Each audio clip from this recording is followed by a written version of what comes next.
Assalamualaikum warahmatullahi wabarakatuh. Bahkan, di saat kamu lupa dengan Tuhan, Tuhan tidak pernah lupa memberimu rezeki. Jadi, karena kita masih diberi nyawa, mari menjadi lebih baik lagi. Baiklah, video ini adalah video laporan praktikum agroklimatologi suhu lingkungan. Perkenalkan, nama saya Muhammad Lutfi dengan NIM 2502038. Dosen pengampu Cik Salmiati MPD PSD. Program Studi Agroteknologi Institut Teknologi Perkebunan Pelawan Indonesia. Latar belakang. Suhu merupakan faktor pembatas utama yang mempengaruhi distribusi geografis dan produktivitas tanaman di seluruh dunia. Pengaruh suhu terhadap tanaman bersifat kompleks karena mencakup aspek morfologi, fisiologi hingga tingkat molekuler. Secara umum, tanaman memerlukan suhu lingkungan yang berada dalam batas suhu kardinal yang terdiri dari suhu minimum, suhu optimum, dan suhu maksimum. Salah satu peran vital suhu adalah dalam proses fotosintesis dan respirasi. Suhu yang optimal akan memicu aktivitas enzim yang maksimal dalam siklus biokimia tanaman. Namun, ketika suhu melampaui batas optimum atau cekaman panas, tanaman akan mengalami denaturasi protein dan meningkatkan laju transpirasi yang berlebihan, yang pada akhirnya menyebabkan layu permanen atau kematian jaringan. Sebaliknya, suhu yang terlalu rendah dapat menghambat penyerapan hara dan memperlambat pembelahan sel.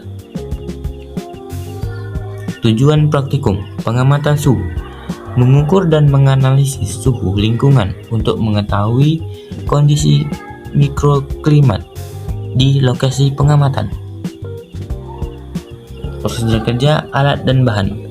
Alat yang kita gunakan adalah handphone yang memiliki fitur cuaca di dalamnya. Berikut adalah tabel hasil pengamatan yang dilakukan selama 1 minggu.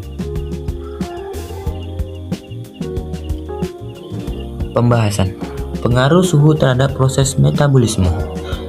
Suhu secara langsung mengontrol laju reaksi kimia di dalam sel tanaman. Setiap kenaikan suhu sebesar 10 derajat Celcius dalam rentang normal akan meningkatkan laju metabolisme sebesar 2 kali lipat, yang dikenal dengan koefisien Q10. Fotosintesis. Proses ini sangat sensitif terhadap suhu karena melibatkan enzim-enzim seperti rubikos. Pada suhu yang terlalu tinggi, efisiensi fotosintesis menurun karena meningkatnya laju fototranspirasi. Respirasi. Tanaman menggunakan suhu untuk mengatur penggunaan energi. Jika suhu malam hari terlalu tinggi, laju respirasi akan meningkat pesat, sehingga cadangan makanan yang dihasilkan dari fotosintesis siang hari akan habis terbakar untuk energi pemeliharaan saja. Hubungan suhu dengan transpirasi dan keseimbangan air. Suhu udara yang tinggi meningkatkan defisit tekanan uap, yang memaksa tanaman untuk melakukan transpirasi lebih cepat guna mendinginkan permukaan daun melalui penguapan. Namun, jika ketersediaan air di dalam tanaman terbatas, stomata akan menutup untuk mencegah dehidrasi yang berakibat pada terhentinya asimilasi karbon.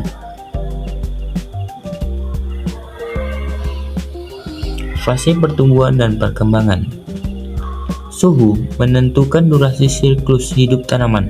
Fenomena ini sering diukur penggunaan satuan health unit atau growing degree atau GDD. Vernalisasi. Beberapa tanaman memerlukan paparan suhu rendah atau dingin dalam jangka waktu tertentu untuk menginduksi proses pembuangan. Cengkaman panas. Suhu ekstrim pada fase produksi dapat menyebabkan sterilitas serbuk sari atau polen yang secara drastis menurunkan hasil panen pada tanaman seperti padi dan jagung.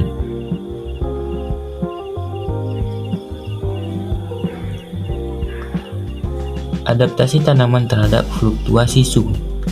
tanaman memiliki mekanisme pertahanan berupa produksi heat shock protein. Saat terpapar suhu tinggi yang mendadak, heat shock protein berfungsi sebagai chaperone atau menjaga agar protein seluler tidak mengalami denaturasi atau penggumpalan. Kesimpulan, suhu lingkungan ibaratkan saklar otomatis yang mengatur seluruh aktivitas hidup tumbuhan, mulai dari saat biji mulai tumbuh hingga tanaman menghasilkan buah. Suhu bekerja dengan cara mempengaruhi kecepatan kerja mesin internal tumbuhan atau metabolisme, seperti proses memasak makanan melalui fotosintesis dan pembakaran energi melalui respirasi. Setiap tanaman punya zona nyaman atau suhu idealnya masing-masing. Jika udara terlalu panas, tanaman akan kehilangan terlalu banyak air dan protein di dalamnya bisa rusak. Sedangkan jika terlalu dingin, pertumbuhan akan terhenti karena mesin selnya membeku. Hal ini membuat suhu menjadi faktor yang sangat menentukan apakah suatu tanaman bisa bertahan hidup di tempat tertentu atau justru gagal panen akibat perubahan cuaca ekstrim. Berikut adalah daftar pustaka. Terima kasih sudah memperhatikan video ini. Semoga menambah wawasan.